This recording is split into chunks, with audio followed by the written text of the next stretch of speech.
국산 전투기의 필요성. 2000년 초반에 시작된 KF-X 개발 찬반 논쟁이 10여 년 이상을 끌어 거의 포기되었다가 2015년 공식적으로 체계 개발을 시작하였습니다. 다행인 점은 이런 논쟁을 벌이는 동안 군과 산학연이 국내 기술을 계속 개발하여 이제는 엔진을 제외한 거의 모든 장비와 소프트웨어를 개발할 수 있는 기술적 역량이 축적되었다는 점입니다. 5세대 전투기가 대량 생산되어 판매되고 선진국들이 6세대 전투기를 개발하고 있는 상황에 4.5세대 비스텔스 전투기를 굳이 큰 예산을 들여 개발할 필요가 있느냐는 논지의 반대가 KF-X 개발의 가장 큰 장애물이었습니다. 기술력이 부족한 한국의 능력으로 과연 선진국이 개발한 최신의 전투기들을 상대하여 제 역할을 할 수 있겠냐는 의문이었지요. 왜 큰 비용과 리스크를 무릅쓰고서라도 독자적 전투기를 기를 쓰고 개발하려는 것일까요? 사실 최신의 전투기를 개발하는데 너무 큰 비용이 들어서 독자적으로 전투기를 개발하던 유럽의 강국들도 이제 하나 둘씩 독자 개발을 포기하고 공동 개발을 하는 상황이 현실입니다. 지금까지 2차 대전 시 전투기를 만들던 국가가 아니면 독자적 1선급 전투기를 개발하는 나라는 없었습니다.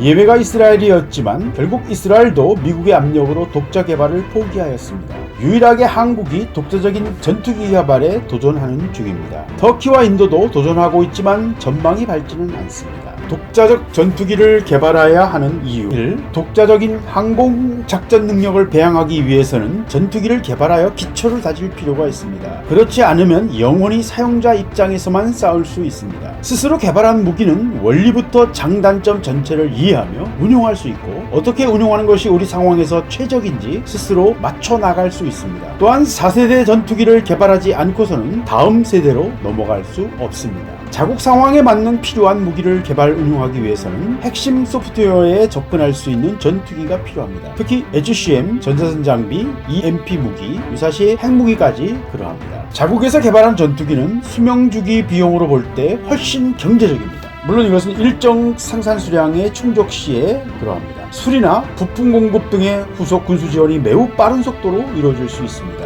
이것은 전쟁 시 매우 결정적인 장점이 될 수 있습니다. 국가 경쟁력을 높이기 위해서는 항공우주 산업의 진출이 절대적으로 필요한데 KF-X는 한국의 항공산업 능력을 몇 단계 상승시키는 결정적인 전략이 될 수 있습니다. 한국공군의 F-16이 적 방공망 제압을 위한 시드 작전을 수행합니다. 이를 위해 AGM-88 함 대레이더 미사일을 운용하고 있습니다. 그러나 한국공군의 F-16은 이미 위치가 알려진 고정 방공 진지만을 공격할 수 있습니다. AN/ASQ-213A HTS라고 부르는 적 레이더 신호를 감지하여 위치를 파악하고 위협 정도를 분석하여 함 미사일로 공격하도록 하는 전자전 포드가 있습니다. 그런데 미국이 여러가지 이유로 한국의 판매를 거부하였기 때문입니다. 미국은 전자전 장비의 판매를 매우 까다롭게 하고 있습니다. 그래서 비행 중 발견한 이동식 방공망의 경우는 한국 공군이 공격할 능력이 없습니다. 절름발이 신세입니다. 이런 한계는 여러 분야에서 발견할 수 있고 아무도 이런 핵심 기술과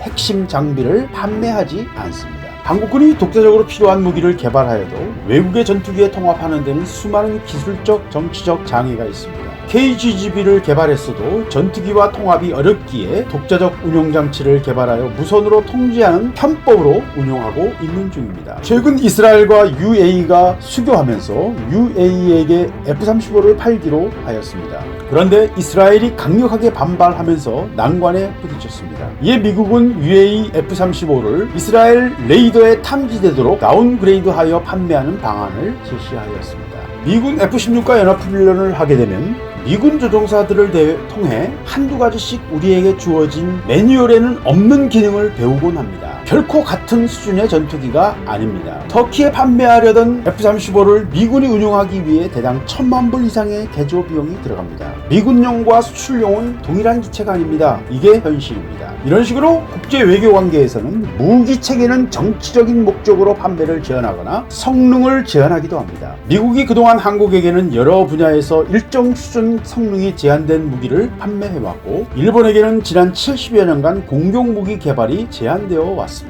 한국 공군은 전쟁이 나면 미 공군과 함께 작성한 기계획 항공임무명령서에 따라 북한을 공격하게 됩니다. 오랫동안 미군이 계획한 작전 계획을 수행하는 폭탄 배달부 역할에 길들여져 온 한국공군 툴의 ATO를 벗어난 돌발 표적을 처리할 능력이 부족했습니다. 이런 점에서 이스라엘 공군은 매우 뛰어난 작전 기획 및 수행 능력을 여러 번 보여준 바 있지요. 양국 모두 미군의 절대적 지원을 받아왔지만 한국 공군과 이스라엘 공군의 결정적인 차이점이 있습니다. 이스라엘 공군은 오랜 시간 스스로 문제를 창의적으로 처리해온 경험에서 독자적인 작전 능력이 배양되어 왔는데 비해 한국 공군은 세계 최강의 능력과 작전 능력을 가진 미국 공군의 절대적 도움 아래 지난 70년을 보내오면서 지나친 의존적 성향에 길들여진 점이 다른 점입니다. 객관적으로 볼 때 한국 공군의 능력은 세계 상위 수준입니다. 그러나 독자적 작전 능력으로 볼 때는 높은 점수를 줄 수 없습니다. 너무 오랫동안 미 공군에 엎여 지내온 탓에 기형적으로 발달했기 때문입니다. 현재 한국 공군은 미 공군이 계획한 공중 공격 계획에 따라 폭탄을 배달하는 택배 수준입니다. 스스로 공군 전력 운용을 기획하고 필요한 장비와 무장을 개발하기 전에는 택배 수준의 공군을 벗어날 방법이 없습니다. 이것이 제가 지난 20년간 KF-X 개발을 주장했던 진정한 이유입니다. KF-X는 한국 공군의 독자적 작전 능력을 갖추는 초석이 될 것입니다. 이것이 얼마나 중요한지 모릅니다. KF-X의 기술적, 군사적, 경제적 가치를 제대로 이해하는 것은 쉽지 않습니다. 멀지 않은 미래에 도래할 수 있는 위기시에 그 가치를 실감하게 될 것입니다.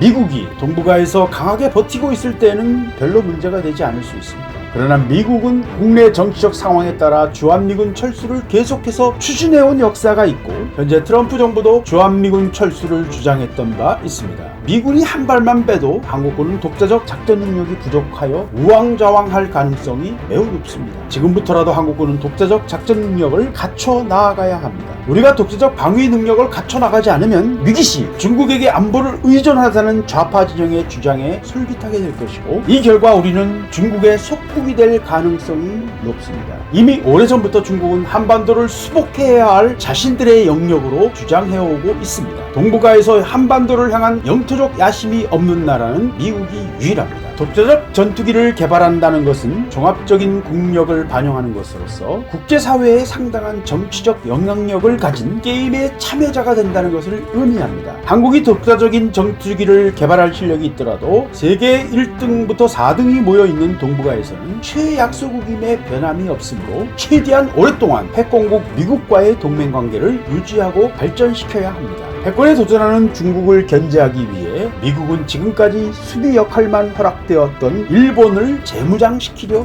하고 있습니다. 우리가 중국 견제에 대해 준비되는 만큼 일본에게 허락되는 무기체계의 성능이 제한됩니다. 이 게임을 이해해야만 합니다. 그 출발점으로 KF-X가 있는 것입니다. 감사합니다.